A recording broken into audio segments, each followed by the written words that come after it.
എന്തുകൊണ്ടാണ് ഇദ്ദേഹം ഇങ്ങനെയുള്ള കേസുകൾ ഏറ്റെടുക്കുന്നത്?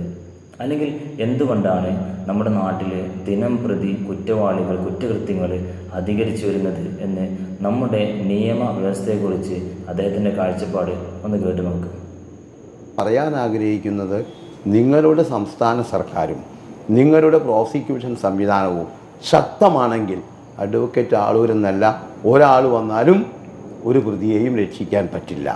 പക്ഷേ നിങ്ങൾ തീർച്ചയായിട്ടും കാരണം ഇതാണ് പ്രശ്നം.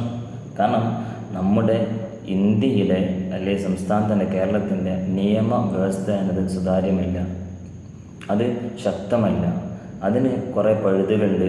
ആ പഴുതുകളിലൂടെ ഏതൊരു കുറ്റവാളിയെയും ഏതൊരു ക്രിമിനലിനെയും വളരെ പെട്ടെന്ന് തന്നെ പുറത്ത് കൊണ്ടുവരാൻ, ആ കുറ്റകൃത്യത്തിൽ ആ ശിക്ഷയിൽ നിന്ന് പുറത്തു കൊണ്ടുവരാൻ കഴിയും എന്ന ഉത്തമമായ ബോധമുള്ള ഒരാളാണ് ഇദ്ദേഹം. അതുകൊണ്ടാണ് ഇദ്ദേഹം ഇങ്ങനെയുള്ള കേസുകൾ ഏറ്റെടുക്കുന്നത്. പക്ഷേ ഈ ഒരു ബോധം പൊതുസമൂഹത്തിന് ഉണ്ടായി കഴിഞ്ഞാലുള്ള പ്രശ്നത്തെക്കുറിച്ച് നമ്മുടെ നിയമപാലകരാണെങ്കിലും അതുപോലെ തന്നെ നമ്മുടെ നിയമ വ്യവസ്ഥകളുടെ ഉന്നതിയിലിരിക്കുന്ന ആളുകളാണെങ്കിലും നമ്മുടെ ഭരണകൂടമാണെങ്കിലും ഒക്കെ ചിന്തിക്കേണ്ടതുണ്ട്.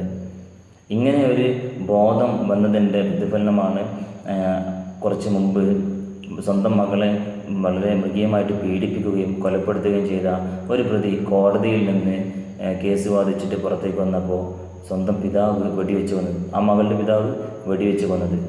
ഈ ഒരു ബോധം പൊതുസമൂഹത്തിനുണ്ടായി കഴിഞ്ഞാൽ പിന്നെ നിയമങ്ങൾക്ക് വിട്ടുതരാൻ സമുദായം തയ്യാറാവില്ല. അവർ തന്നെ നിയമം നടപ്പിലാക്കുന്ന ഒരവസ്ഥ വരും. അതുകൊണ്ട് ശക്തമായ ഒരു നിയമകൂടം, ഒരു നിയമവ്യവസ്ഥ നമ്മുടെ നാട്ടിൽ വരേണ്ടതുണ്ട്.